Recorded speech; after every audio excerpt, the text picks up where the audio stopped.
J-Lo thing is wild. I mean, these movie guys.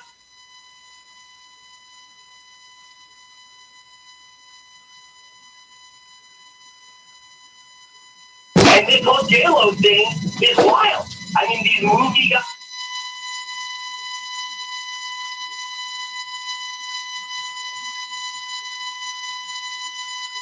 And this whole J-Lo thing is wild. I mean, these movie guys.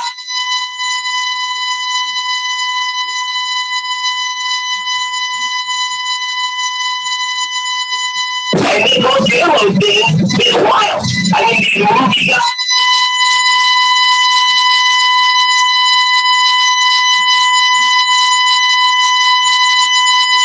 And this whole J-Lo thing is wild. I mean, these movie guys.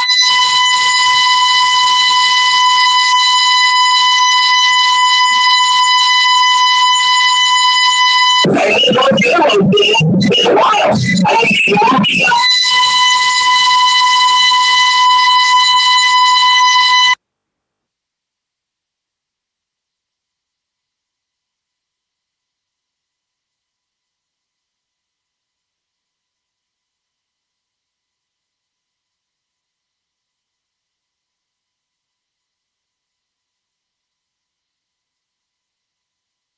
Kick off fall and kick off happiness with Schafferhofer Grapefruit and Pomegranate Beer. Log on to kickoffhappiness.com for your chance to win a cool custom cooler with Schafferhofer swag, including your favorite team's jersey. Look for the Schafferhofer displays at your local retailers for great savings on Schafferhofer Grapefruit and Pomegranate. And learn more about the sweepstakes at kickoffhappiness.com. See site for official rules. Must be 21 or older. Brewed and bottled in Germany. Imported by Radeberger Group USA, Norwalk, Connecticut. Always enjoy responsibly. It's important to remember the value of taking time for ourselves to do the things that help us grow and explore, like learning something new. And now with the Great Courses Plus, it's never been easier to experience the joys of learning. The Great Courses Plus offers thousands of streaming videos that cover hundreds of fascinating topics, from World War II to choosing the perfect wine. You can even take a course on the U.S. government or dealing with stress and anxiety. And because the Great Courses Plus partners with world-class professors and experts, you're always receiving thoroughly vetted, high-quality content from every lecture. Plus, you can watch or listen anytime, anywhere with the Great Courses Plus app. So take a little time for you. Sign up for the Great Courses Plus today for a free month of unlimited access. Visit thegreatcoursesplus.com/radio to get started. That's thegreatcoursesplus.com/radio. At Jewelers Mutual, we're a little obsessed with jewelry. Obsessed like auctioneers with talking fast. 50, we're going to fit so. Pop stars with auto-tune. And dentists with asking questions. How did he propose? After they've put their hands in your mouth. Great. Yes, we've made jewelry our obsession for over 100 years. We love it so much, we named our kids Ruby, Amber, and Opal. Venti soy latte for Opal? At Jewelers Mutual, we insure jewelry and only jewelry, which is why people who are also obsessed with jewelry trust us with theirs. CBS Sports Radio.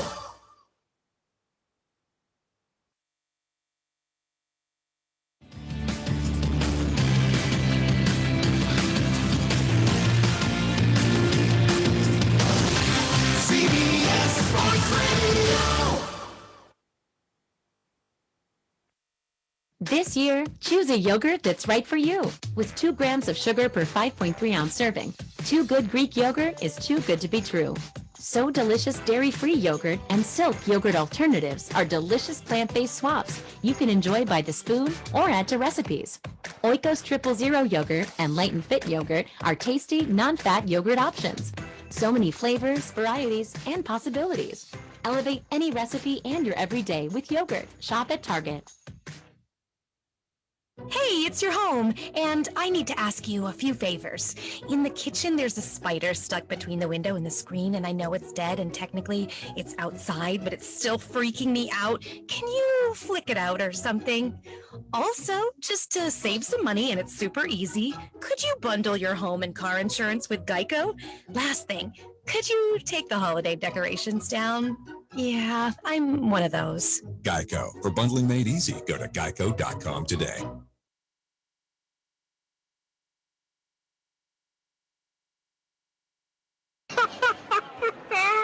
we have been hoodwinked, bamboozled, and flat out deceived. There's something kind of about a kid that's never played baseball. Make sure to listen to the Armchair Quarterbacks. Good enough for us down here in the bayou. Go Tigers and the Armchair Quarterbacks. It's morning. Yes, and what a lovely morning. Good morning. Good morning. We've talked the whole night through. Good morning. Good morning to you.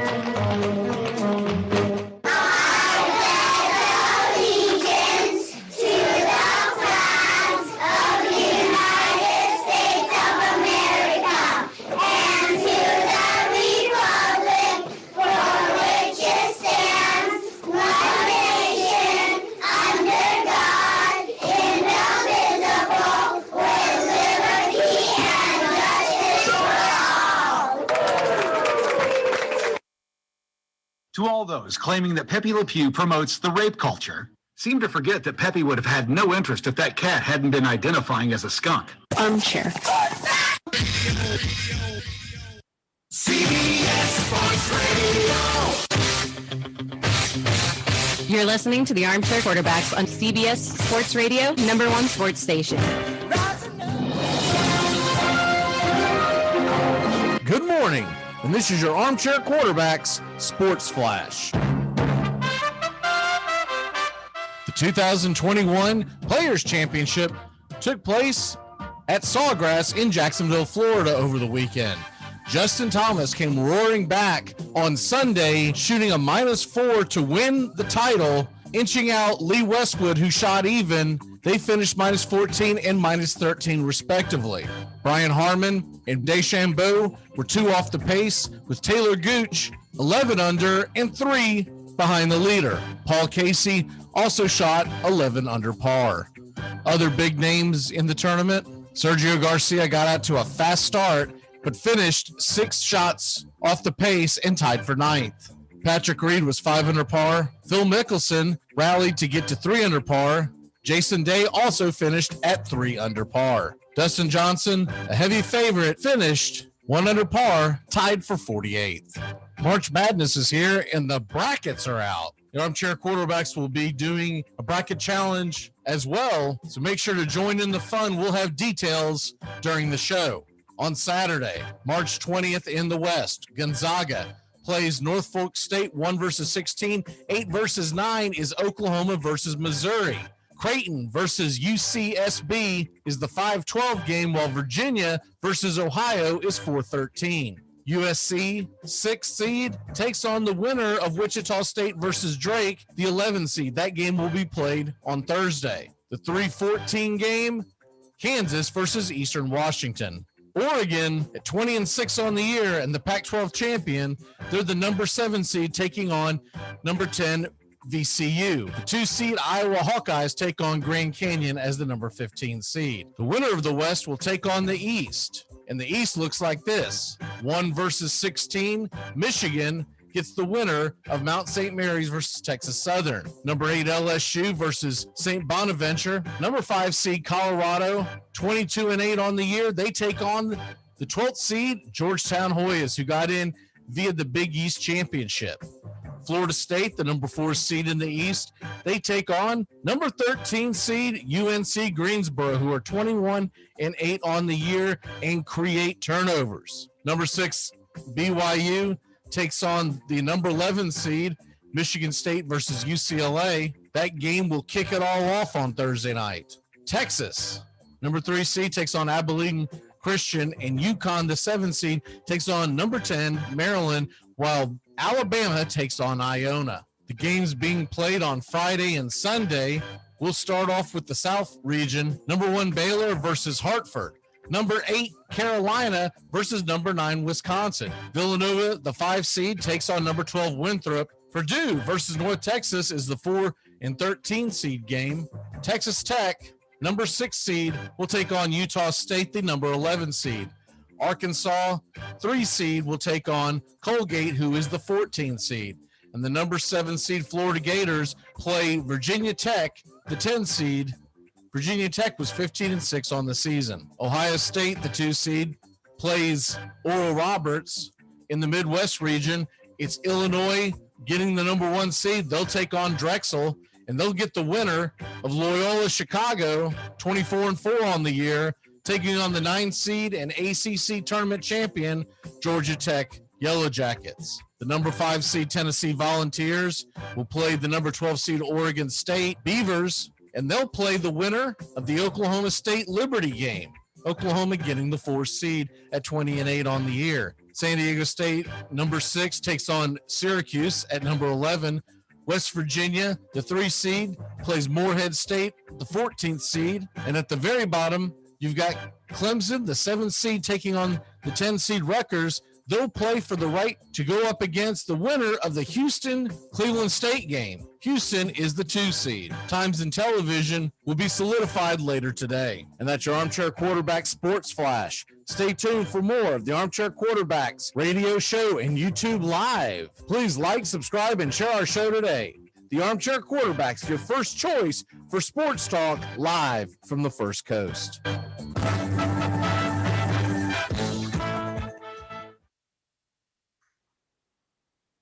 Good morning. It's time to wake up, y'all. You're listening to the Armchair Quarterback Show. We're here weekdays on CBS Radio, YouTube Live, 8 a.m. Eastern, 7 Central, 5 Pacific. The Armchair Quarterback Show, your first choice for Southern sports talk.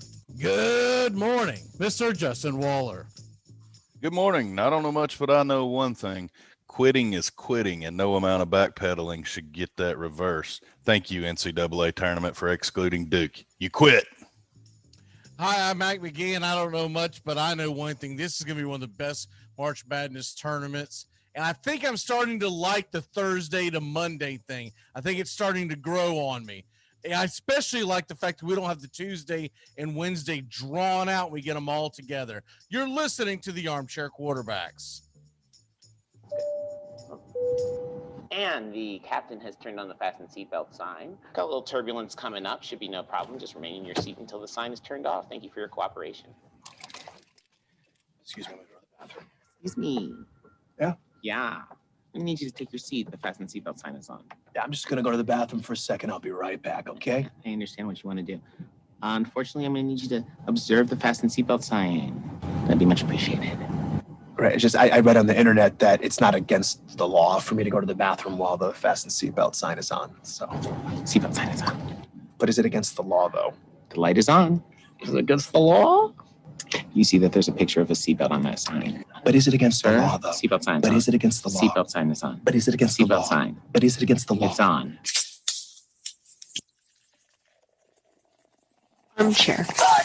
Community Access Channel. He's the armchair quarterback. He's full of beer and he's full of snacks. The all-American man with a cool in his head. Yeah, the armchair quarterback. Hey, howdy, hi. Top of the morning to you. Welcome to the Armchair Quarterback Radio Show. I'm Mac McGee sitting alongside Justin Waller. Justin, how the hell are you this morning, sir? Oh, doing great, Mac. It was a great sports weekend. Felt like finally some normalcy returned to our lives. Yeah, I'm pretty excited about March Madness heading our way. We got the brackets that came out. We will have the bracket challenge. I've put the group together. I'm going to put the information up on the YouTube live thread today, and I did share it on my personal Facebook. I'm sharing that to the Armchair Quarterbacks as I speak with that, and we'll get the information. It's going to be a $5 winner take all. The name of the group is Armchair Quarterbacks 5, and it's going to ask for a password, and the password is ACQB, just like Armchair Quarterback. That's it. And you'll join. When you go to the PayPal account, just DM me on that. I'm not sure if I want to put that on a blast everywhere. I don't think it really matters because I would only gain money. But you want to make sure you put in who you are, what your team's name is. Because I don't have time to connect the dots with, you don't know my team is Rudy Roo Donkey 2, because back when I was 7 years old, that was my nickname. I don't give a crap about that. Just put your damn name on who you are. Name your team whatever you want. Just say, my name is Justin Waller. My name is Rudy Dude Donkey 2, or whatever the hell you want to call your name. That's all we ask. but it's going to be winner take all. And once you lock that team in, once a game starts, that's it. So you got all week to fill out your bracket, and we're doing it of integrity. We're only one. I mean, I guess in theory you could put in a second one if you came up with a dummy name and a dummy email. Well, if we're going off integrity, then I must disclaim that I've never been able to dunk a basketball. So that can't be my alias. I don't think that'll have anything to do with if you do or do not win the bracket, but it does remain to be seen. Before we get into that, because we're going to talk quite a bit about the brackets today. The TPC, I want to make sure we go over this because it is a big deal here in North Florida. And Justin Thomas came roaring back, got the W, while Lee Westbrook and DeChambeau just stood there watching. I mean, it was a tough course on Sunday. Westwood only shot 4 under, but it was enough to surpass the two of them, beating Westwood out by 1 stroke, and he beat DeChambeau out by 2. Did you get a chance to watch much of it? I watched some of it. I had it on all day in passing. Had beautiful weather here, finally dried out, and getting some yard work done. But watched it, saw the big run he had on the back nine, and it's pretty impressive, man. That shot on 18, how close was that to finding the drink? And man, that was a difference maker right there. That bounce on 18 drive. Yeah, I was excited about it because I didn't think that we would get this kind of drama at the end. I'll tell you what, at first, when we went into Sunday, I thought as well as Lee Westwood play on Saturday, I thought he might run away with the damn thing. And he struggled all day long. And then DeChambeau never got it together. Did you see the bunker shot that DeChambeau shot, and it just missed the lip? And had it gotten over that lip, I think it would have been the difference in him putting some pressure on Thomas down the stretch, but it sat up there, and he was mic'd up, and you could hear him say, I just missed that thing. And it was funny, as he was saying that, the broadcasters were talking over him and were basically saying, oh, that's a terrible shot. And he basically contradicted them right in front of him, basically said, man, I was really close to hitting it. And it was very similar to a shot that he had performed earlier in the day where he got over the bunker and laid it in, and it was like a foot from the hole. But that was basically a stroke difference. About 3 or 4 inches of getting over that lip would have made a stroke difference on his play on Sunday. Well, that, and didn't he find the water, I think, on 4, had an errant shot with an iron and ended up topping one into the water. Yeah, I mean, right out the gate, they were behind the 8 ball. Was it Westwood or was it DeChambeau that found the woods on hole number 1? I believe Westwood found the woods, and DeChambeau's early trouble was the water when he had the bad iron shot. Yeah. So yeah, all in all, I thought it was a great tournament. I like the fact that it was a big name that won it. Tony talked about that on Friday, that you always want the big name to win the TPC because it gives it more credibility. And then I also like the fact that it was close. Someone didn't just run away with it like we've seen in years past. It kept you interested in all 4 days. It was an interesting storyline daily. So great tournament all the way around. And it just it gets me more excited about the Masters coming up in just what are we? Today's the 15th, so we're about 3 weeks away from the Masters. I can't wait. I'm ready to see it in full bloom. I know we just had the Masters in the fall, but still it doesn't. It didn't feel like. No, it didn't. So I still feel like I'm a year removed, 2 years from seeing the true Masters, and I'm itching and ready for it. It's my personal favorite tournament. Not to take away from the players, this one was exciting, studded field, and I really like how it just kept you entertained all day. I mean, to be honest, my focus shifted from the weekend from basketball to the players. So it was exciting for that, because as soon as Tennessee was bounced, my basketball weekend was done. Yeah, Tennessee, that game was a ripper because Tennessee had a commanding lead.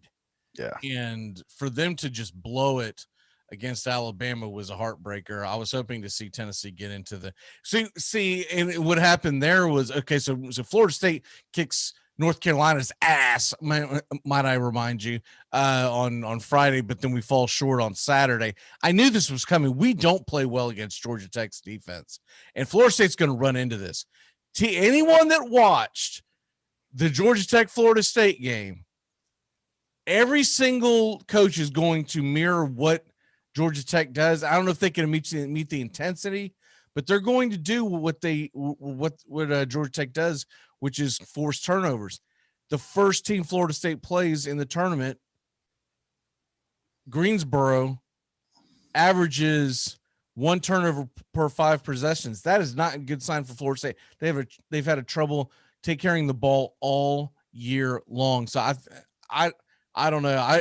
I had a lot higher hopes for Florida State about a month ago, and now I'm starting to think that FSU might be. I don't know if they'll be one and done, but I think they're going to be doomed by that turnover. But that Georgia Tech team is. Don't sleep on them. Is all I can say. They've got 3 decent scores and really good defense. But after that game Sunday, normally I would watch the SEC tournament game. I just couldn't get into it because I didn't care who won that. Right. And then the Big Ten, the same thing, because when you don't have someone in there that greatly would benefit from the tournament championship win, whether it's a bid in or severe jump in their seedings, it's just hard for me to get into. What the hell's the damn Big Ten playing so late anyways? They go to overtime. They almost screwed up the brackets. Yeah. Why does the Big Ten do anything the Big Ten does? We've talked about that a lot. They have their women's tournament going on at the exact same time. It was a tough game for me in the Tennessee game. You saw the adjustments of Alabama when they shut down Keon Johnson. He went off in the first half, was looking good. That looked like they had no answer for him. And then when they found that you just lost the veteran leadership, Pons did what he could. You just wonder what could have been had they had Fulkerson in there. You hate to see him out. Hopefully he's in for the tournament run because, man, in the first game, they looked really good with Fulkerson out there. It looked like they were playing better defense, and he was just giving them enough spark that it gave them an option down low to really open up the offense and get things going. So it was surprising to see Tennessee come out and be so offensive oriented in both games that I got to see over the weekend. Amen to that. Let's go ahead and take a quick break. We're going to reset. When we come back, we're going to look at the brackets going into this coming week. Remember the action didn't start till Thursday. You're going to get the 4 playing games, and then the real action begins Friday, Saturday, Sunday, Monday, wraparound weekend. So we'll be back in a flash here on the Armchair Quarterbacks. Hi, friend. It's your home speaking, and I need some favors. Could you turn on some of the lights in the basement? I'm scared of the dark. Also, this one is easy. Could you bundle your home and car insurance with Geico so we could save money? Last thing, just a suggestion. Could you steam clean the carpets? I need a spa day. Geico. For bundling made easy, go to geico.com today.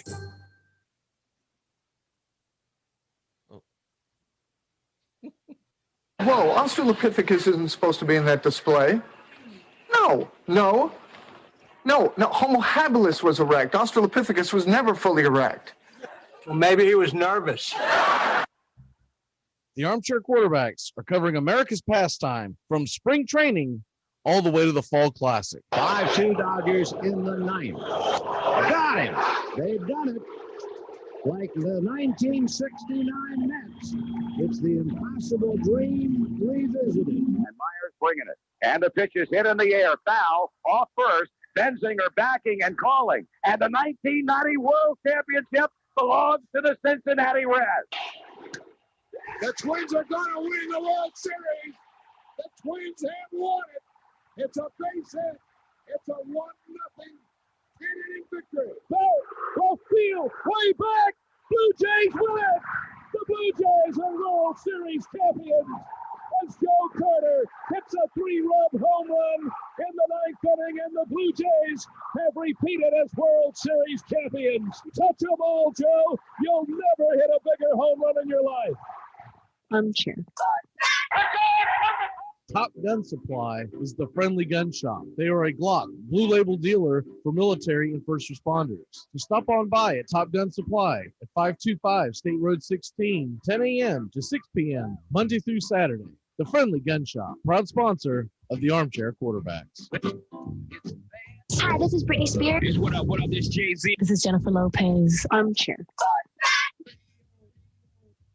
Are you looking for the perfect gift for any sports fan, or just looking to add some stuff to your own man cave? Then head on in to MVP Collectibles at the St. Augustine Outlets Mall. They carry Seminoles, Gators, Bulldogs, Canes, Longhorns, Bama, Buckeyes, Wolverines, Vols, you name it. They have Patriots, Jaguars, Titans, Dolphins, Browns, Ravens, Steelers, Chiefs, whoever you're looking for. Yankees, Red Sox, Cardinals, Braves, whoever you like. The best selection you'll ever find for the sports fan that thinks they have it all. That's MVP Collectibles in the St. Augustine Outlets Mall, Suite 245, right across from the food court in the St. Augustine Outlets Mall. Open Monday through Saturday, 10 a.m. to 9 p.m., Sunday, 10 a.m. to 6. Get your man cave popping today at MVP Collectibles.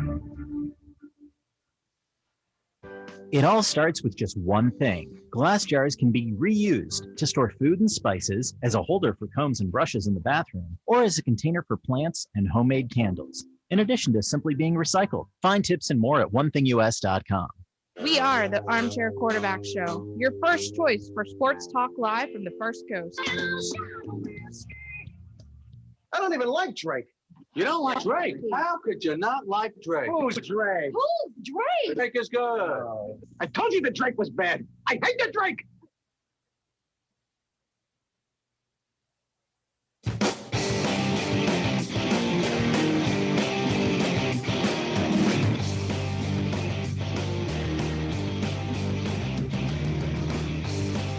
Good morning. Welcome back into the Armchair Quarterbacks. And we are riding shotgun here.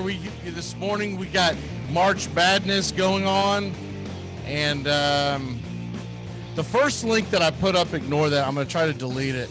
The second link is the link on the YouTube challenge to take you to the Facebook page that takes you to the March Madness thing. For some damn reason, when you just copy and paste from ESPN, ESPN's all jacked up and they can't get their act together. So it shows something funky. So I tried to make it easier there. Justin, let's start with the Vols bracket. I want to get your take on that as we go into they were considered what, the South They're in the Midwest region. Midwest. I mean, why wouldn't you put them there? Right? Yeah, I mean, they're only on the eastern tip of Tennessee, touching the North Carolina mountains. But what do I know about geography? That's the Midwest. I'm glad I'm not in New York right now, because that would have been I would have looked bad in the argument that I had one day. People, when they asked me where I'd moved from, I told them I was from Tennessee, and they told me that I'd moved from the Midwest, and an argument ensued. And little did I know that everyone's impression was that Tennessee was in the Midwest and not in the South. And I was like, that's news to me. Yeah, that's news to a lot of us. I was like, well, I'll tell you one thing. The education wouldn't say so. And number two, you go into a Tennessee winter and you go take your ass up to a damn Iowa winter. I guarantee you're going to tell a difference. That's all I can tell you right now. I know it's not quite as hot as Florida, but it's damn sure not, hanging out in the Hamptons in New York during the summer either. Okay. So the 1 seed in Tennessee's bracket is Illinois, and they're obviously going to get a cakewalk against Drexel. Tennessee starting off with Oregon State. Have you had a chance to even look up Oregon State? Because I have not. Well, they went to the Pac-12 championship game against Oregon and lost it. So I did see that. Colorado, right? Did they play Colorado? thought it was against Oregon, but I could have been mistaken. It was late night channel surfing. I just didn't, I know they were in the game. So no, I haven't done my due diligence and looked it up either. I know Oregon was the regular season champion. I could have swore they were playing Colorado, but I got confused in that thing because the way they worded something on that particular game threw me off, and it was the way that the heading was. I had misunderstood it from the jump, the way they headed it, because they had USC splattered all over the screen. I thought USC was in the title game and the winner was playing it. No, I was watching the title game. And then I finally, realized how they're wording, how it was kind of jacked up. I was like, okay, now I get it. Let me see here what we got. Regardless, have you had a chance to look into what kind of game they play? No. Okay.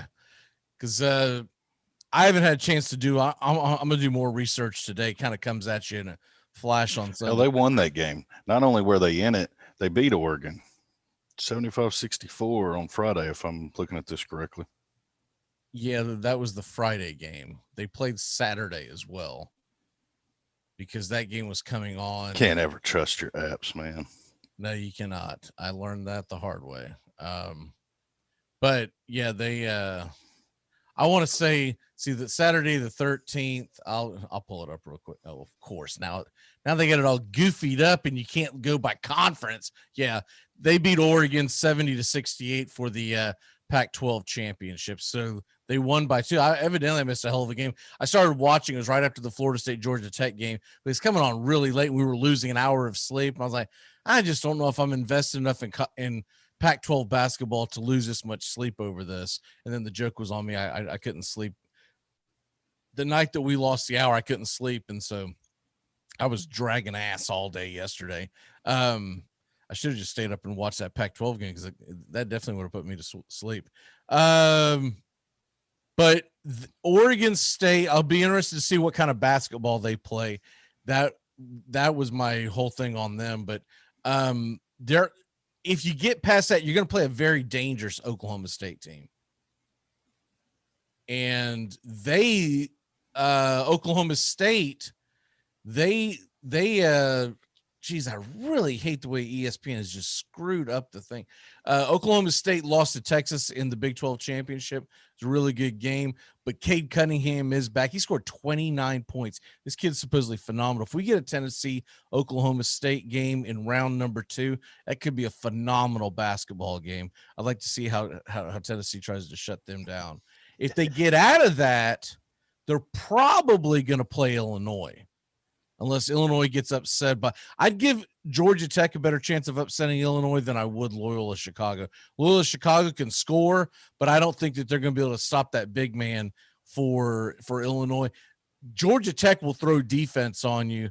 If you can somehow get Georgia Tech to pull off the upset, you're cooking with gas then, because I do think Tennessee can do well against Georgia Tech. If it's Illinois, that's going to be a tall hill to climb, because Illinois is playing about as good as anyone in the country. Yeah. Go ahead.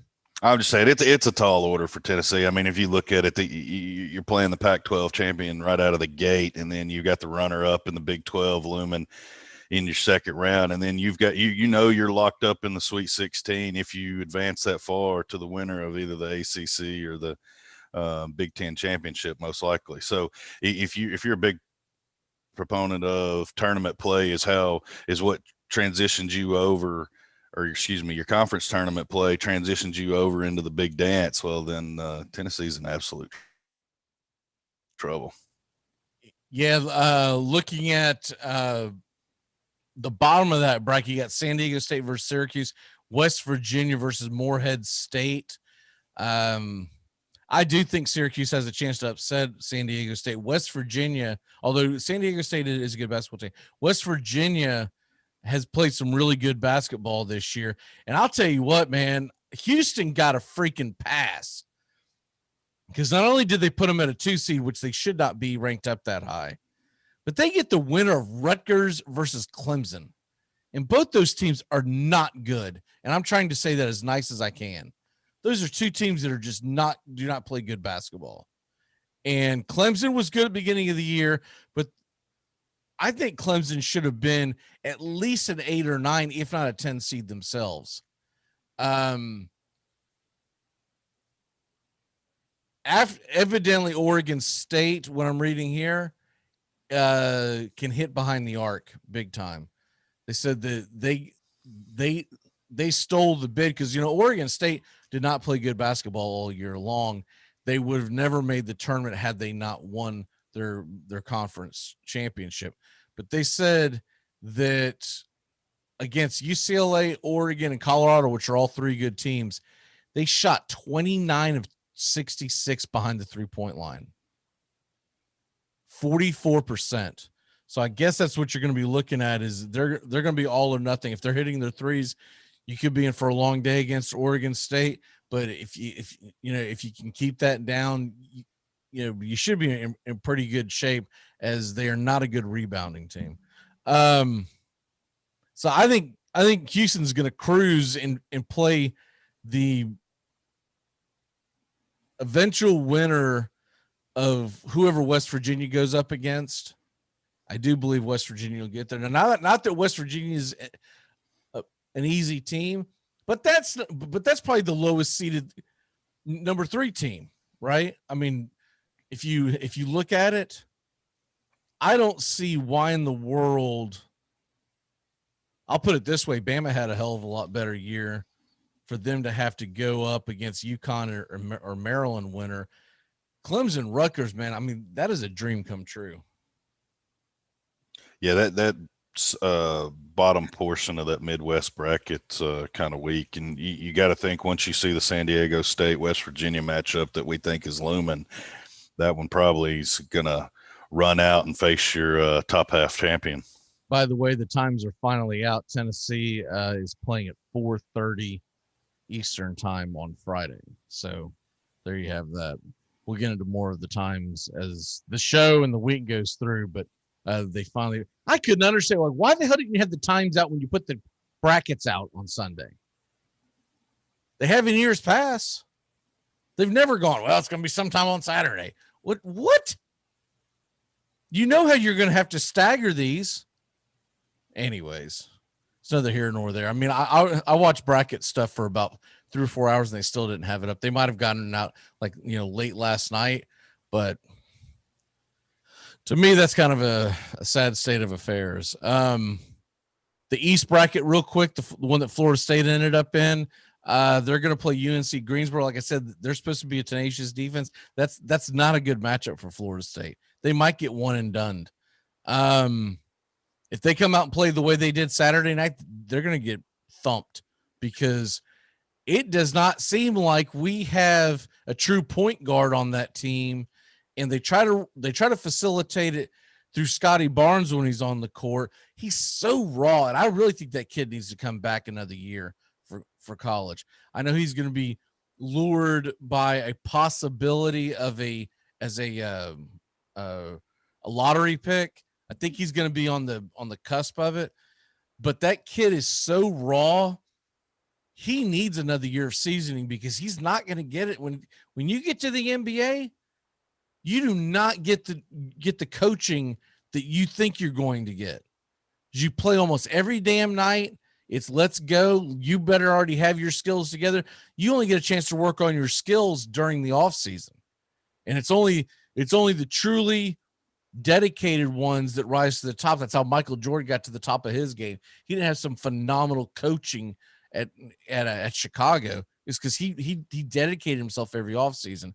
Every great player has been like that. And I just think that kid needs to come back another year. If FSU gets past that, they're going to get the winner of Colorado, Georgetown. Colorado is a very underrated team. I think they're going to put away Georgetown. I think Georgetown had a hell of a run, but I do think they'll put away Georgetown in all likelihood. The interesting thing is Michigan facing the winner of LSU St. Bonaventure.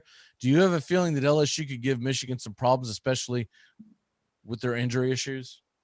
I think so, especially the way that they looked good yesterday versus Alabama. I mean, they hung in, and that one was nail biter down to the last second, 1-point win for Alabama. So LSU can propose some problems, and you have to look at, just circle what Michigan State's done. Michigan State's found a way to rattle Illinois and Michigan. They've shown a recipe for it. Can you duplicate it if you're LSU? And then just to wrap up that bracket real quick, you got BYU gets the winner of Michigan State, UCLA. That should be interesting because BYU is a good team. But, man, those are two really good teams that they put on as the opening game Thursday night, Michigan State versus UCLA. Why would you have ever thought those two programs would be in a play-in game against each other? Never in my wildest dreams in basketball would I. Football, yeah, maybe. You could have talked me into it. I might even challenge you that I don't think UCLA could get to a point to be in that football play-in game. But in basketball, there's no way I ever would have agreed that this would have happened. I'm going to tell you right now why I think that Michigan State got hosed being in a play-in game, not to mention an 11 seed. They are not an 11 seed. Justin, they have wins against number 1 seed Michigan. Yeah. Number 1 seed Illinois, number 2 seed Iowa, and what is Ohio State? Are they like a 2 or a 3 seed? They beat them too. They beat all. They're a 2 seed. 2 seed. Okay, so they beat 2 1s and 2 2s, and they're an 11 seed and a play-in game 11 seed. I don't buy. I get it that they had a rough beginning to the season. But I don't like that at all. I think they got absolutely hosed. And I'm not a Michigan State fan by any stretch of the imagination, but I just think that they got absolutely hosed. That grouping will eventually play, in all likelihood, Texas as they're playing Abilene Christian. UConn is playing Maryland, and the winner of that gets the beat down to the Alabama Invitational. I think Alabama is going to coast to the Sweet 16. I would be shocked if they don't get to the Sweet 16. It'll get interesting once they go up against whoever comes out of that Texas, UCLA, Michigan State, BYU. Man, I could fill out 4 brackets and put a different one person in there every single time because that is going to be an interesting run. I had to throw one together real quick to be able to create our bracket. Now I can go back and edit it. But I really don't know at this point. I'm gonna do a little more reading on, but I really don't know at this point who the hell I would even put in that game, because BYU is one of the teams that I really liked and thought they could make a deep run. And then I saw their matchup. I was like, well, my God, what the hell? Ah, jeez. Anyways, let's take a quick break. When we come back, we're gonna talk the other side of the bracket. And Major League Baseball is trying out some new rules in the minor league system this year. Do we like it or do we hate it? That's up next here on the Armchair Quarterbacks. Keep it locked in here on CBS Sports Radio and YouTube Live.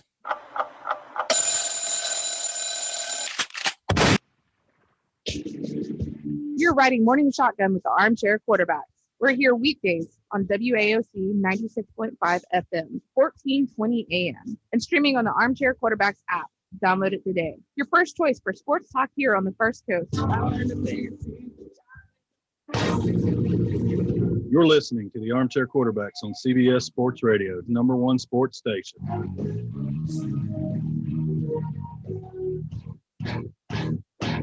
For the first time in 39 years, the Boston Bruins have won the Stanley Cup. Out of the zone, the Colorado Avalanche have won the Stanley Cup. Raymond Bourque, a dream has come true. They score with 28.8 seconds left. The Leafs have tied the game. McCarty draws. McCarty in. McCarty scores.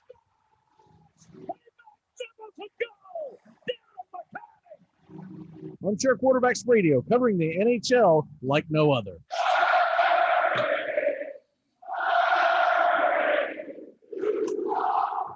What's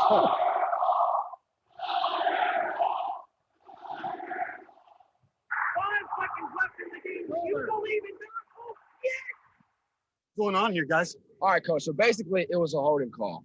But these dudes started me in their fantasy league, which is cool because this dude started our quarterback, but he started our kicker and I started their defense. So it's kind of a pickle. Compromising the integrity of this game with your fantasy football leagues? Listen to me. If there was holding, you make that holding call. I don't care if it was on our team or not. I care about this game too much to let you. Coach, you started their defense too, didn't you? Yeah, you definitely started their defense. Damn right I did. Armchair.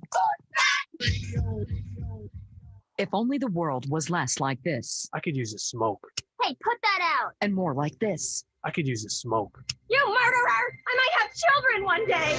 Smoking kills unless you kill first. If you're around a smoker, you will die. Smokers may look relaxed and like they're having fun. Don't believe it. Vote yes on Proposition 421. Let's outlaw smoking everywhere, even in people's homes, and allow honest citizens to legally kill anyone who smokes. Let's live in a world without smokers. Prohibition works. Let's prove it. Vote yes on Proposition 421. Armchair.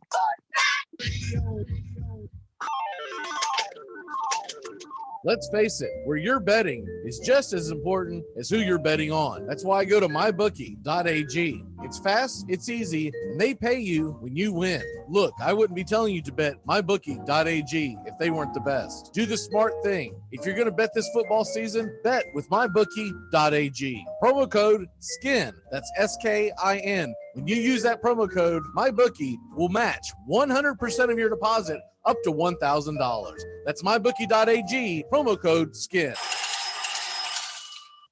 Why are you the way that you are? Honestly, every time I try to do something fun or exciting, you make it not that way. I hate so much about the things that you choose to be.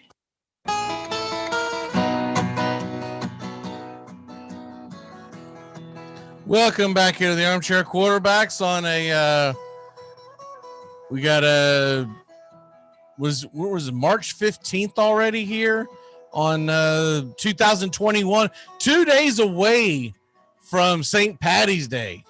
Jesse, you know St. Patty's Day is going to be lit this year. Well, every year for me. And tomorrow's my birthday. Is it really? Absolutely. So Happy I get to birthday. pregame before the Leprechauns. Heard. I'm looking forward to it. I'm actually going to go out and have a few beers after work on Wednesday evening just to try to celebrate because, couldn't do it last year. Everything was shut the hell down. It was the day of that DeSantis shut down every bar at 5 p.m. And I didn't get the notice till around 3 p.m. I was like, well, I don't even have time to go out there and get rowdy for 3 or 4 hours before. Guarantee you, if he had to do it again, he would have waited till the 18th. Well, I think he was trying to jump in front of it so people wouldn't go out there and get all schnockered. And at the time, the information that we had, but guarantee you, Texas is going to be lit on St. Patty's Day. 100% full capacity. This bar's gonna be rocking sideways. Yeah, everything lifts in Tennessee today as well. So no 100%. Mm-hmm. Wow. There's no state mandate, so therefore counties do not have the authority to impose anything anymore. Since the executive order of the governor ended, it ends today. So I don't know at what point or time, but tomorrow we are all free. Happy birthday to me. That's gonna be interesting because there are people that are interested in trying to make sure that those numbers spike about 2 weeks from now. It's been, I couldn't tell you the difference in Tennessee and Florida other than we don't have the multiple tourism options that you have. Otherwise, I think people would have been flocking here as well. The bummer is our big tourist attraction has been shut down. So when Broadway is closing at 10 o'clock at night, not really much for a nightlife and a tourist option. Well, that's the thing, is that the one thing to draw people to the state of Tennessee has been on lockdown. Yeah. That's been the issue. The state of Florida doesn't have that at all. Right. They've got a couple of counties that went a little overboard, but other than that, no. Okay, Major League Baseball, they are changing, or they're experimenting with rules. And I get it. They're only putting one rule experiment in every level of their minors. So in other words, this whole thing's not going to be tried out in the AAA or in the AA. You're going to get one here and there, and that's where it gets interesting.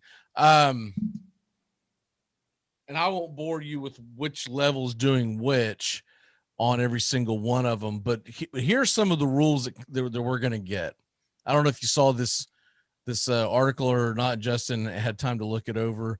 If I missed anything, let me know, but I tried to jot everything down from memory, the ones that I thought were really significant.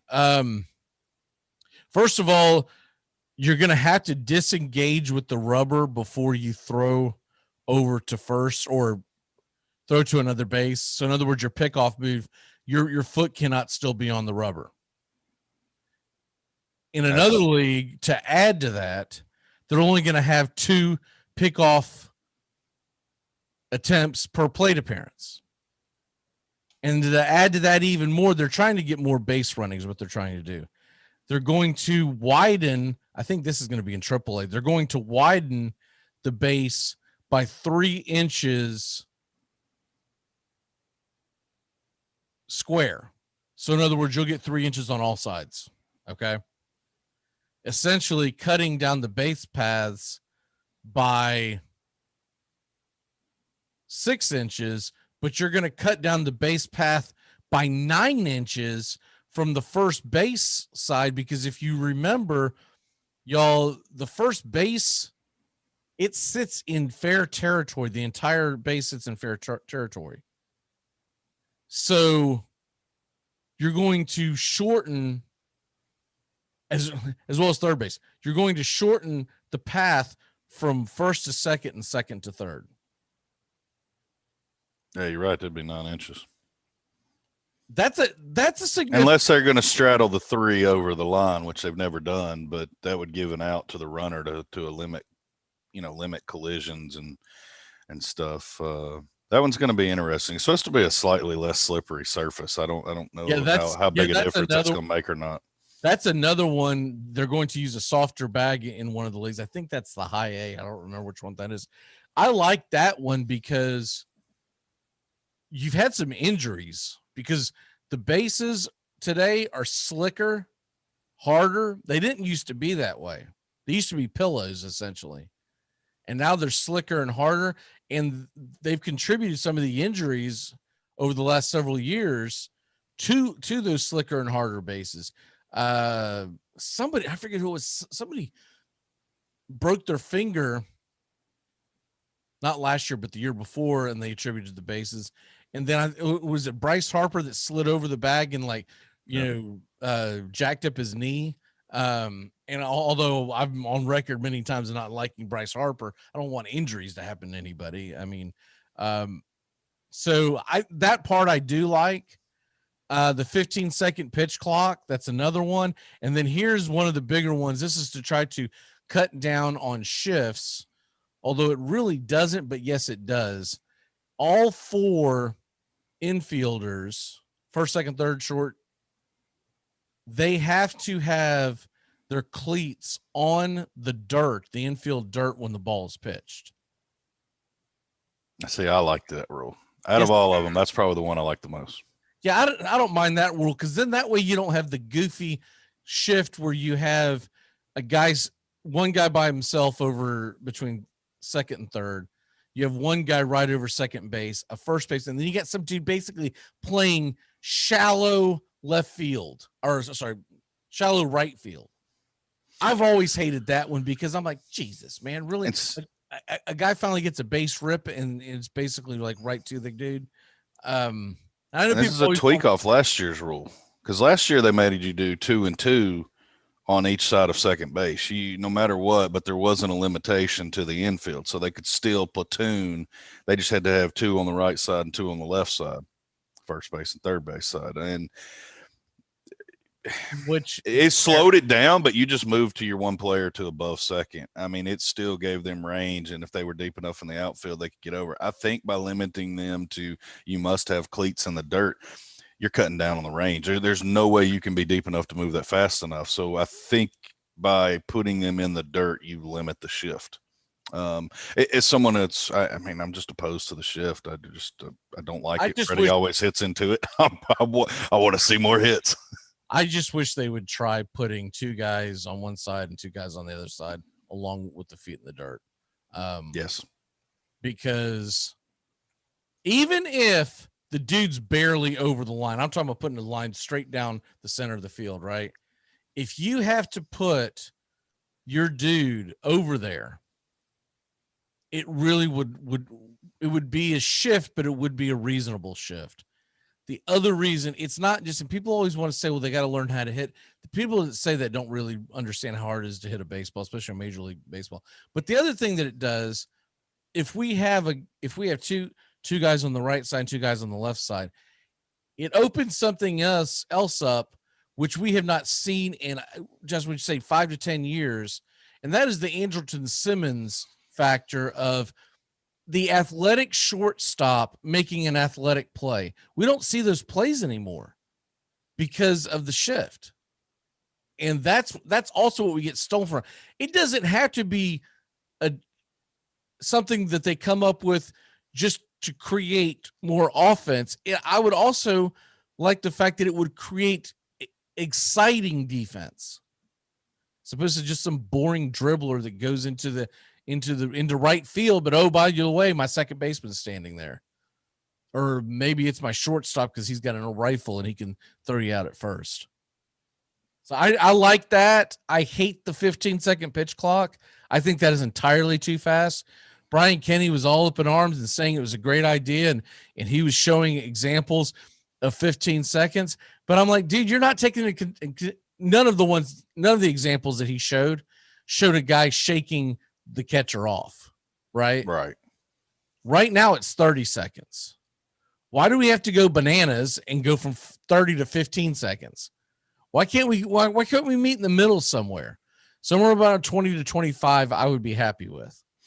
I'm gonna tell you this: if I'm a special teams coach in baseball, and we're talking base running and steals, this right here is the year I'm about to make a name for myself. Because if I know you're gonna limit me to 2 pickoff attempts, guess what? I'm gonna get those 2 pickoff attempts out of you, and I'm going on the 3rd one. I mean, I'm bringing it all day long. That is a terrible rule. Whatever bozo came up with that rule is a baseball moron. Rob Manfred. He's someone who doesn't follow the game, watch the game, understand the game, Rob Manfred. Because 2 pickoff attempts per plate appearance, I can see per pitch, right? No one wants to see someone just constantly throw back over to the first base side. It's boring. But 2 for an entire plate appearance? Tell me there's not going to be a lot of strategy in that. Justin, in spring training yesterday, the Mets had a player that had a 22 pitch at bat. Yeah. And you're trying to tell me it lasted 15 minutes. Yeah. And you'd only have 2 pickoff attempts? It's asinine. Is that per bag, or if he's still second, can he then uncontested still third because you can't pick him off at second? I need some elaboration on this rule. Is it per bag? That wasn't broken down in the article that I read. I would think it's per bag, but I don't think that was. I hope it's not. I hope it's not per bag, and I hope Acuna's still second. Ever going to come. I just really don't. I think that one's going to be. Everyone's going to they think it's going to make it like 3 weeks in whatever level that they have that one. I think that one's in single A. But regardless, it's terrible. I mean, I really thought that too about starting extra innings with a guy on second and 1 out, but that all I know is went better than I thought. You can't have them must disengage from the rubber, 2 pickoff attempts per, and shorten the base paths, and expect this to be anything but. Everyone's going to want a bunch of Willie Harrises, and no one's going to care about a guy like Bryce Harper or Mike Trout who can hit over the fence. So you've gone too far to the pendulum. Now Ender Inciarte is valuable. That's like raising the rim in the National Basketball Association to 12 feet. So then all you have is a bunch of freaking, 5'6", sharpshooters. And then that's all you'd be watching. I don't like when they try to change the sport. I don't like the idea of changing the length of the bags. I think that is a terrible idea because you've changed the game too much. I've seen it in. You can't compare softball. What to if baseball, what if nobody Bill Smith? What if Bill Smith, random Bill Smith, who's 15 years old right now, sees this? It gets passed through when he's 16, starts training to steal bags, and 10 to 15 years from now, we're bitching and moaning because he's broken Ricky Anderson's record. Although it's a huge asterisk on it because Ricky did it when it was much more difficult. I don't mind some of the other changes, but don't change the dimensions of the game. I mean, I feel like this rule is only needed for one position, and that's first base bag. I don't know what you need to extend second and third for, but could you not just cheat over the foul line? Like softball runs, some leagues run an extra bag inside the foul line. There's two first bases. There's one for the runner and one for the player. Obviously, they're not going to go that far, but if you're wanting to extend this bag 3 inches, can you not just put that in the foul so the runner has an out, so you limit the collision and the tangle ups? Because I'm assuming this rule has to do with first base. You don't have this issue at second and third. Well, you do, because it shortens the paths between second and third. That's what I'm saying. Leave them the same. And then just shift this extra 3 inches to the foul side. That way you're over the. Not why they're doing it. They're doing it because they're trying to. They think that people want to see base stealing, so that's why they're doing it. So I assume this was to limit collisions at first base and the tripping up of a first baseman stretched out and a runner tripping over him. That would make too much sense. That's what we've talked about for years. Is that it makes me nervous, man. Sometimes those dudes coming down the line, Freddie Freeman's left ankle sitting out there wide open. I'm with you. I've always said that, just like softball, I thought it would be great to have, the pillow around three inches or so to where you can run, your foot can fit there, and he's not in danger of getting his leg snapped off. I've always been in favor of that, but they're putting it on all the bases, so it shortens it everywhere, and they're trying to falsely create something. Whereas if they would just let the game dictate itself, they just get rid of the shift, because the shift creates so much of the boredom. If you get rid of the shift, the action's going to dictate itself, because the ball's going to be in play more. People are going to quit trying to hit it over the moon, and they're going to start, regardless of them trying to launch it over the left field, we're going to get more doubles in the gap. We're going to get more singles. Singles lead to more base path movement. Just, they're trying to get too cute with it. We're going to run out of time, so we'll push our East and South takes until tomorrow. But Baylor got the 1 seed in the South, and the Zags got the 1 seed in the West. Is there anyone that you're looking there that you're like, man, they better watch out? In the South or the East? Either one. Well, I mean, the Georgetown, Colorado matchup in the East really interests me there. As hot as Georgetown is, you always look for one of them 12-5 upsets. I think that's one that possibly. Oh, did I say East? I think I screwed that up. I think that's West. I'm sorry. The West and the South. The two we haven't talked about. I apologize. My writing was sideways, and I thought that W was an E. No, but I'm excited to see the Oklahoma-Missouri matchup. That's 8-9 seed in the West. I think that's going to be a great little game right there. I agree with that. The North Carolina, Wisconsin back across the other 8-9 in the South is the other one that interests me, and I think Arkansas has a great deep run ahead of them. The Texas Tech is going to probably pose a little bit of a headache in that second round, but I don't see anything past that. I mean, I don't know if Florida gets past Virginia Tech and Ohio State, but I'm going to pick that probably Ohio State's sitting there for Arkansas, and I really think they can run deep to that. I think it sets up well for them. Now, when they get to the north part of that, a little bit different story. It's that time again. Time for some sorry dudes. What you got this week? Rob Manfred. Sorry, dude. Your knee rules suck. They're horrible. We didn't even get a chance to talk about the fact that essentially free agent opens up today. They do what the pre-signing junk that officially happens on Wednesday.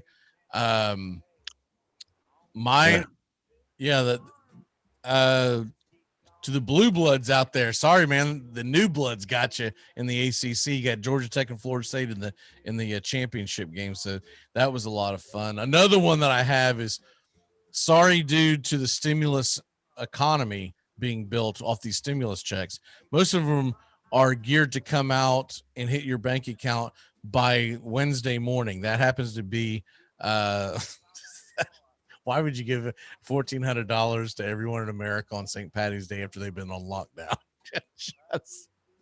Only the bars are going to make any money off of this stimulus check.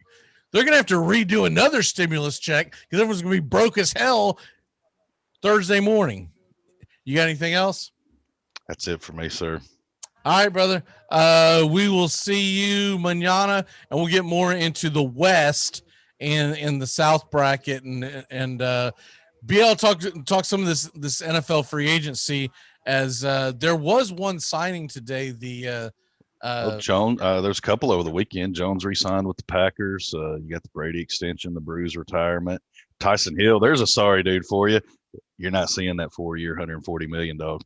Those 3 years are cancelable.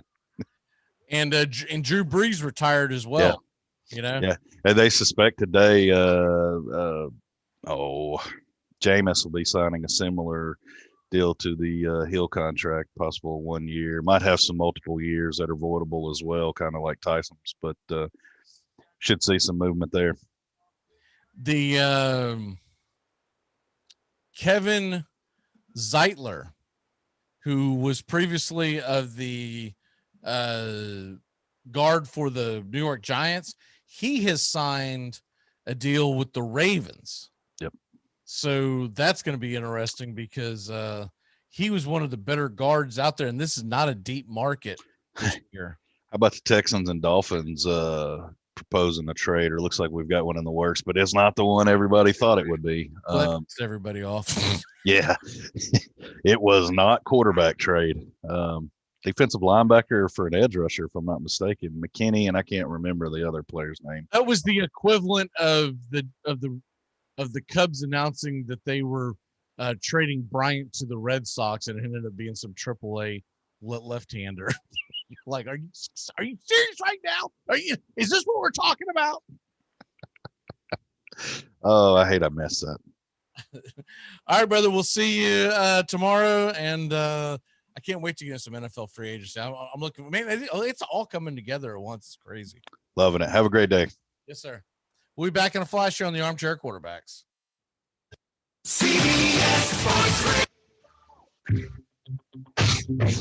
You're listening to the Armchair Quarterbacks on CBS Sports Radio, #1 sports station. Good morning, and this is your Armchair Quarterbacks Sports Flash.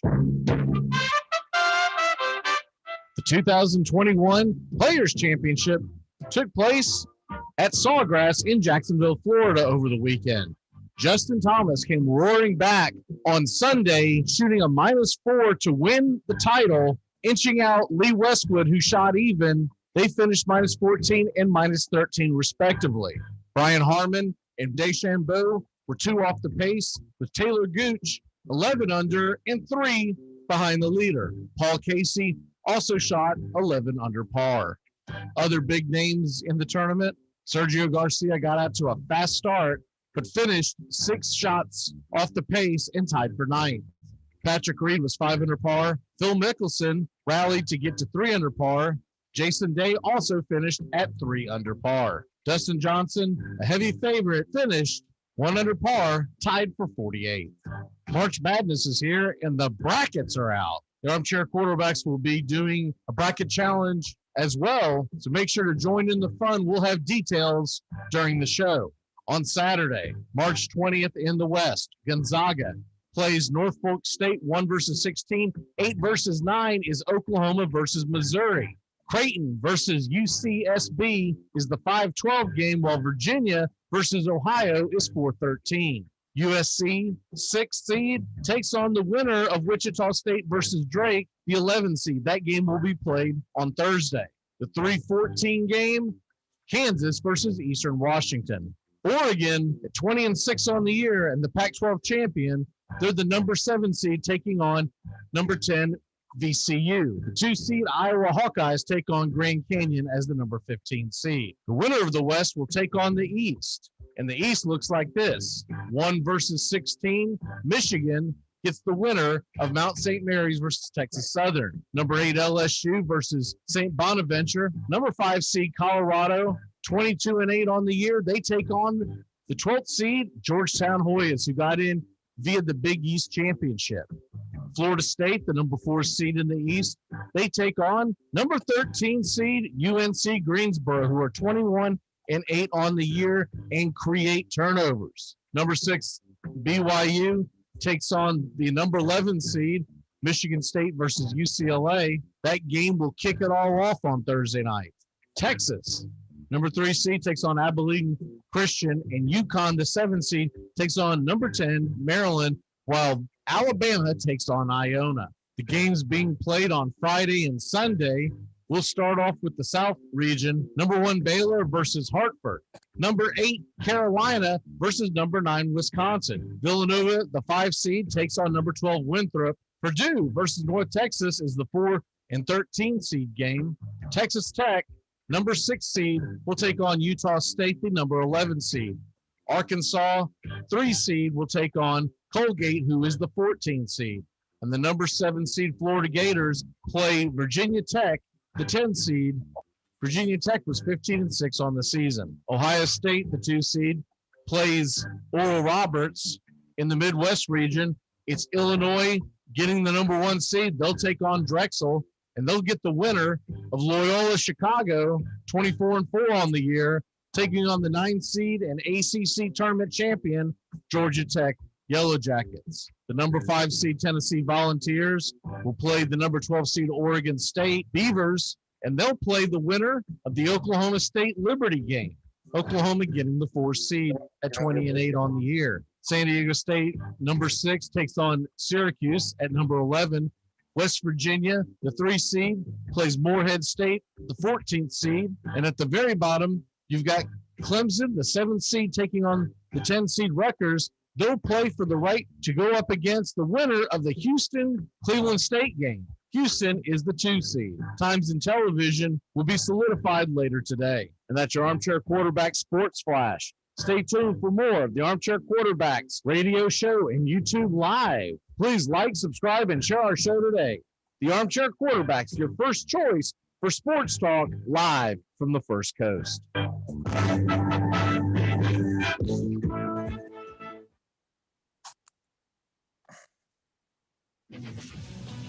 I'm Amy Lawrence, and I'm up late, always, after hours, hanging out with you on CBS Sports Radio. Check it out, 2 a.m. Eastern, 11 p.m. Pacific.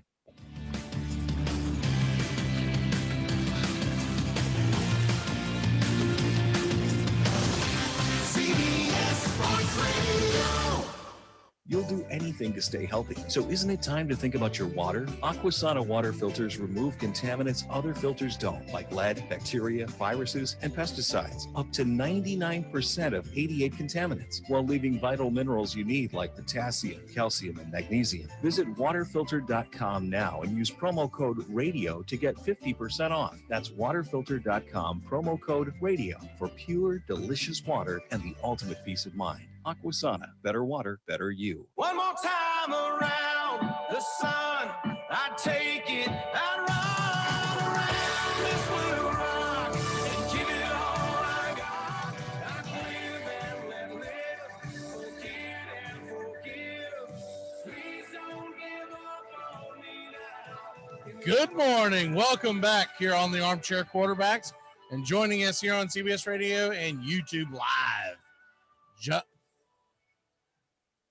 Doug Salfisberg, Red Raider Doug, Raider Nation in the house. Doug, how the hell are you today, sir? Doing good on this fine Monday. Have you started looking at your brackets? I just started, yeah. I put the link up in the face on our Facebook page, as well as on the YouTube page and my personal Facebook page. So that's how you'll get it. You just go in and join in. The password is ACQB if you're just wanting to go onto the Armchair Quarterback, if you just want to go onto ESPN apps, what you're looking for is the group name is Armchair Quarterbacks 5. Armchair Quarterbacks 5. And then I will send you the PayPal information. Everyone needs to be paid up by the time that we start on Friday. And $5 winner take all, and should be a lot of fun. Okay. Before we dive into baseball, anything that jumps out at you at the bracket so far? I hate to say it, but no, nothing really. Not off the top of my head, to be honest with you. You're not picking some shocker in the first round? Every time I do, it's somebody else. So I'm very leery of shockers. It's burned me the last 2 times I played. So the number 1 seeds are Baylor, Gonzaga, Michigan, and Illinois, right? Mm-hmm. Which number 1 seed goes down first, do you think? If I had to pick, I would say Baylor would be the first one to go. Is that because they're playing your Tar Heels in the second round? It might be. Could be. By the way, how about them Seminoles, baby? Knocked you out. We won't talk about what happened in the ACC championship game. No, we won't. That if we get North Carolina versus Baylor, look, I'm telling you right now, y'all, I know if you look at the whole season, you've got to favor Baylor in a big way. But North Carolina is playing really good basketball right now. And that, to me, is going to be one of the more intriguing matchups. I don't think the Zags are going to have an issue getting past whoever they play in Oklahoma and Missouri. And look, I'm saying this with, I do believe all 4 number 1s will probably get to the Sweet 16. But I look at the Illinois matchup, and Illinois should beat Georgia Tech, Loyola Chicago winner. Although I do think if they get up against Georgia Tech, it's going to be a fight. But Illinois is just they're playing too well, and they're too deep for me to take them out, right? Michigan could struggle against LSU. If they go up against LSU and they don't have a healthy Michigan team, which it looks like that they could be missing 1, possibly 2 guys, it's going to make them vulnerable, and I think LSU's got a decent chance. So if you're to ask me who's most likely to lose the first one of the top 4, I think it's Michigan because of the injury, but I would say Baylor is a close number 2. I don't think Gonzaga is going to struggle in the first couple of rounds. I just think Gonzaga is going to. They definitely got a cakewalk, and once we get to the Sweet 16, it's a different story, obviously, but it's not likely to get a number 1 knocked out in the first 2 rounds. But you always have that 1 versus 8 or 9 matchup that gets really close on the first weekend. And the guard play of North Carolina could be the difference. So we'll go ahead and transition into baseball, as we like to talk fantasy baseball this time of week. And we're going to do the starters and relievers today, as looking at the 2021 draft, which is what now we are just under 2 weeks away from draft day, which ought to be a lot of fun. As far as relief pitchers, you get past Josh Hader, and you get past Liam Hendricks, and probably Aroldis Chapman. Who is your next big reliever, and how early would you be willing to take him? My next one would be Iglesias. He's with the Angels now, I believe. He's still, to me, at least a top still a top 10 reliever, and I think the change of scenery is going to do him good. So I've got him. He's next on my list, and I would be taking him probably. I mean, still a rule with relief pitching and pitching. I would probably take him starting in about the 8th round. Bottom half of the 8th round is where I would start looking for him. I think I got Brad Hand over Iglesias right now. One of the reasons is Brad Hand has been on teams that compete for division titles, playoffs, etc. So I'm going to lean on him. I'm interested to see what Karinchak can do as the closer in Cleveland. I know he was phenomenal last year, but he's never had that kind of pressure put on him, and people react differently when they become the closer. The guy that I think is ranked too high is Edwin Diaz of the Mets. He was really good in Seattle, and he has not found his footing since he's been in New York, which he's been like essentially 2 seasons, 1.5 seasons, however you want to look at it, with the season being shorter than last year. I'm not convinced that he is a shutdown closer. I'm not convinced that Kenley Jansen is a shutdown closer anymore. No, because I don't even have Jensen in my. I have Jensen in my top 10, but he's at number 10.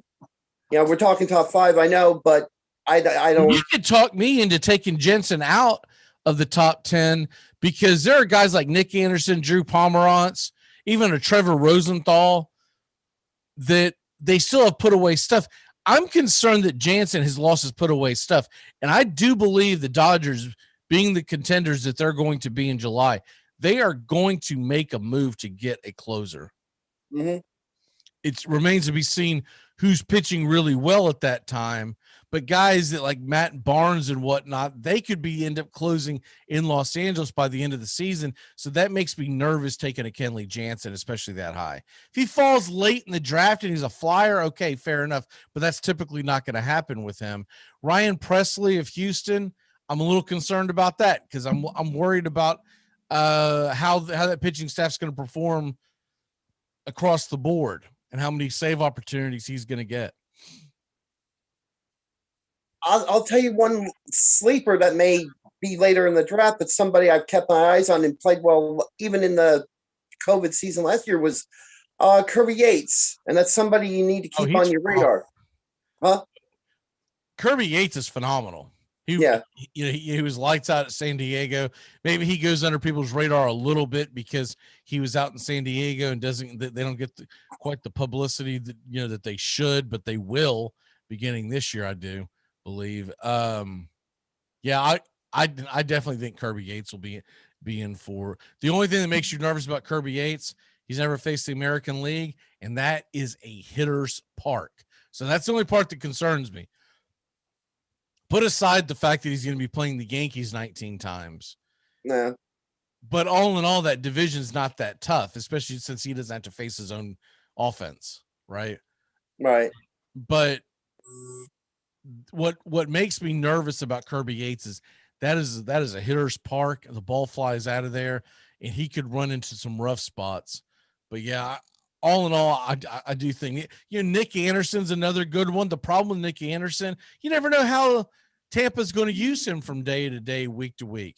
Sometimes he's their closer. Sometimes he's their middle guy that pitches 2 innings, and he only gets used twice that week because of that. Yeah, so he makes me a little nervous. Some other guys that are interesting. Okay, so like they got Gallegos of St. Louis ranked up here at number 21. I would tend to think Hicks ends up taking that job. So that would make me nervous drafting Craig Kimbrell. I don't believe in him anymore. I think his best days are behind him. A good sleeper is Matt Barnes of Boston. Because not only does he have good stuff, but I think he gets moved at the deadline to a contender. So, anyways, let's go ahead and move on from them. We'll go to the starting pitchers. By the way, I've set up a mock simulation real quick. So we have the number 10 and number 11 pick. I put us at the bottom, and guys that are still left on the board right now are DeGrom, Trey Turner, Jose Ramirez, and Trevor Story. Where are we going?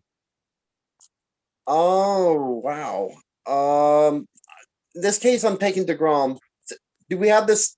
Do we have like number 10 and 11 back to back on that? Yeah. I Yeah. just did that. Okay. So we take DeGrom, and do you go with more offense, which would be Trey Turner, Jose Ramirez, Bryce Harper? If you went with pitchers, you've got Shane Bieber, Trevor Bauer, Yu Darvish, Walker Buehler. I go ahead and take Bieber. I take my pocket aces in this position. I go ahead and take them. So you're going to pigeonhole yourself off the jump. Okay. Which means when it comes back to, and it's coming back to us.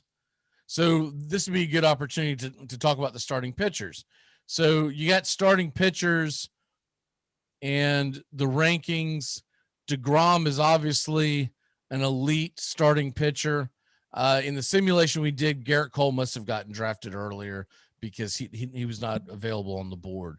So DeGrom and Bieber are the 1 and 3 respectively in most rankings. Some have Garrett Cole over DeGrom, but regardless how you split it, when you get past DeGrom, Cole, and Bieber, who is your number 4 this year?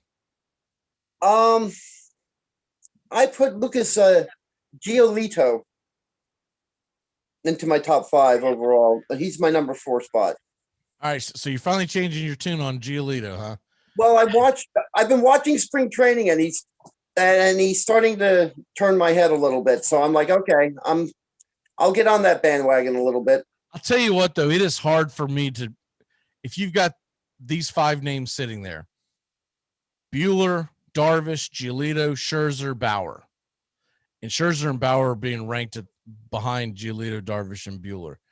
It's hard for me to draft one of those 3 guys over Scherzer or Bauer, because Bauer should be lights out in LA.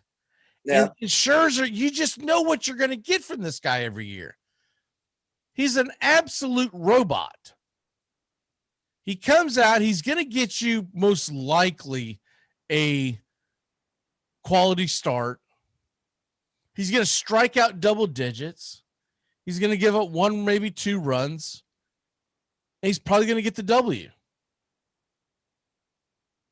I don't know if I feel that way about Walker Buehler. No, Walker Buehler, even last year, he looked very inconsistent last year, and I haven't seen much out of him spring training so far this year to make me change my mind about him. Now, Walker Buehler was schizophrenic in his play. One day he had a great game, next day he was garbage. So, until he has a better line of consistency, he's not really in my radar unless for some reason he's there late. Okay, so it comes back around to us. We've got our 2 pitchers. Scherzer is still there. You got Mondesi, Abreu, Corey Seager as the best bats available. See if there's any others that jump out that would be highly ranked. Devers, Bregman, Kyle Tucker. Where are we going with our next pick on this? I'm gonna go ahead and take Kyle Tucker. Kyle Tucker? Okay, we go find him. Okay. Kyle Tucker, and then we get another pick. Take Kyle Tucker and go ahead and take You got Mondesi? Okay. Mondesi will get you those stolen bases. Now, he doesn't hit for high average, but he will get you the stolen bases. Yep. And then it's going to come back around, and this kind of goes back into what we were talking about. You've got Blake Snell, Pete Alonso, Glasnow, and Kenta Maeda. 3 pitchers are the highest ones ranked on the board right now.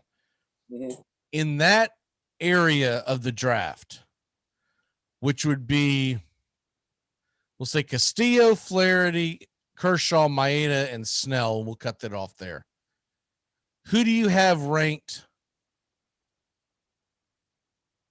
1, 2, 3, 4, 5? Nola, Castillo, Flaherty, Kershaw, Maeda. Of those 5, who is your number 1 guy there? And that portion, I would have Castillo's number 1, just in that grouping, with Nola right behind him. With Castillo, Nola. Yeah, I would go with Nola. I'm going to be honest with you. I'm intrigued to see what Jack Flaherty does this year. He had a terrible year last year, but he was so dominant in 2019. And I don't know if last year was just because the season was so short.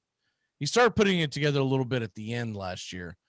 But could he just be a flash in the pan, or was that just a bad, last year was essentially only like a 7-week season. So it's really hard to gauge. And then Kershaw, you know what you're going to get from Kershaw every year. Well, he's in the same grouping with Scherzer, and that's why I'm a little suspicious of them both. Scherzer, the only question mark I had with him from what you said earlier is his durability. And he's starting to show signs of a little bit of wear and tear. So, I'm starting to say, in Kershaw as well, you're getting that little bit of feast and famine with them. So that's why I'm a little bit leery of them. Not much, but I'm a little leery. That's why I don't have them like top 3, top 5 among pitchers.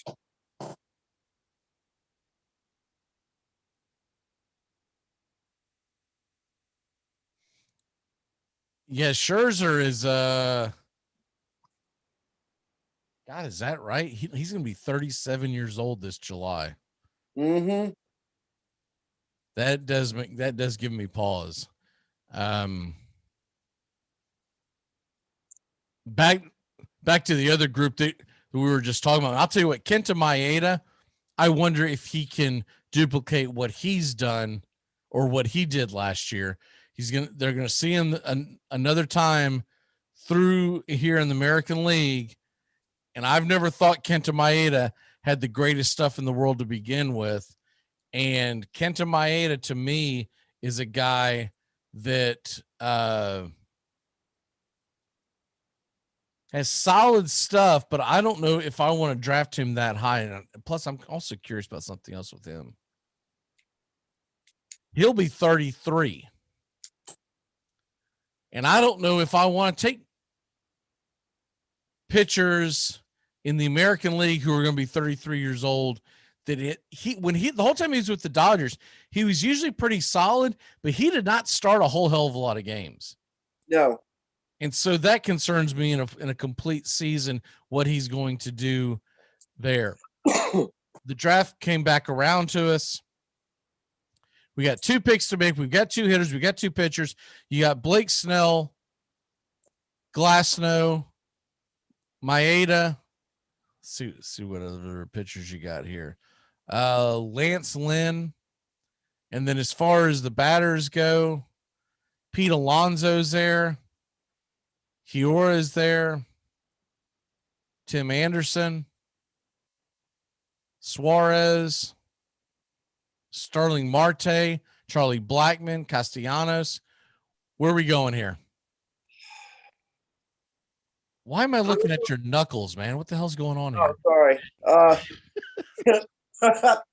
I'm going to go ahead and take another pitcher. I'm going to take Frost now. Okay. And then it comes back around. And so obviously it's our turn again. Josh Hader's there as a reliever. If you want to get a reliever, if not, I'd say we probably got to go hitters. What are you? I'm going to go I would go with Pete Alonso at this point. Okay.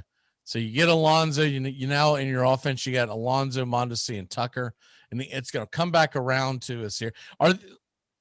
Give me a couple of sleepers that you have for starting pitchers. Give me a couple of guys you say, man, they're just way overrated. I don't want anything to do with them.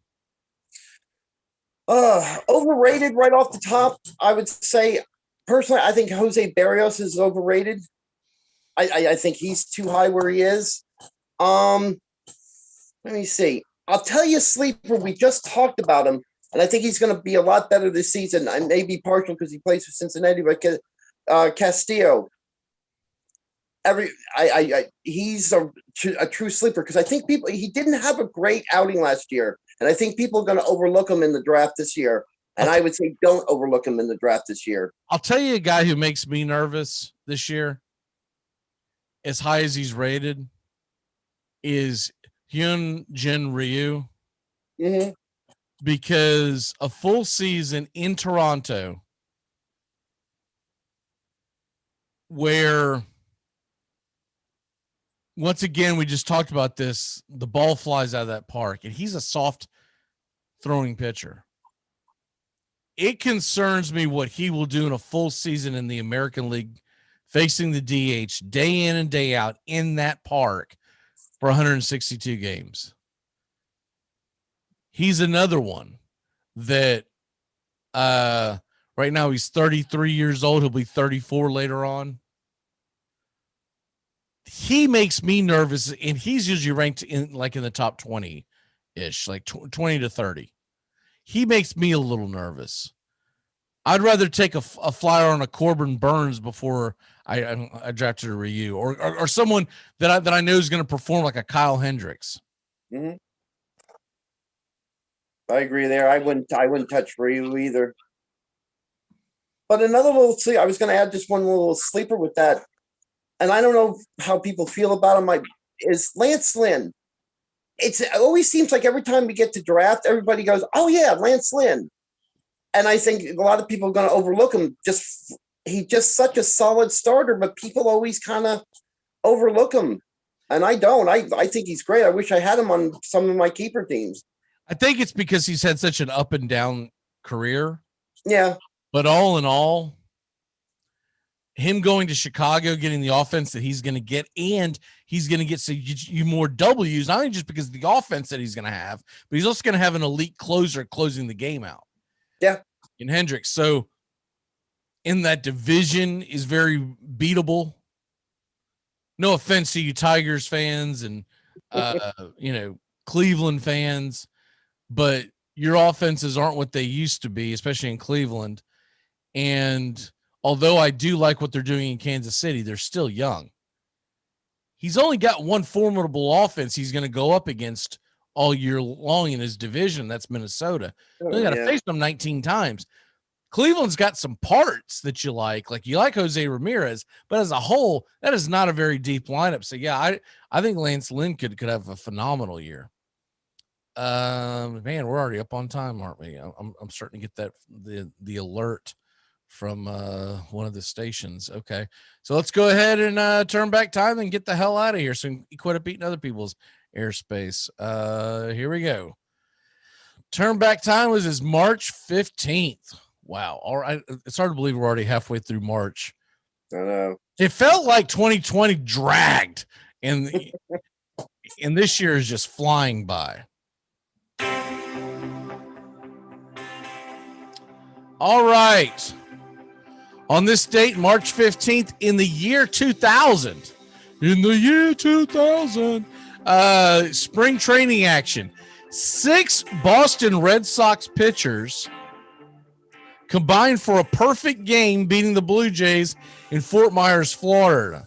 It was Pedro Martinez, Fernando De La Cruz, Dan Smith, Ria Cormier, Rich Garces, and Rod Beck, all throwing in an inning apiece, the latter 4. So not something you see typically in spring training, but I thought it was worth bringing up. This is also the 109th anniversary of the great Cy Young retiring with his 511 wins.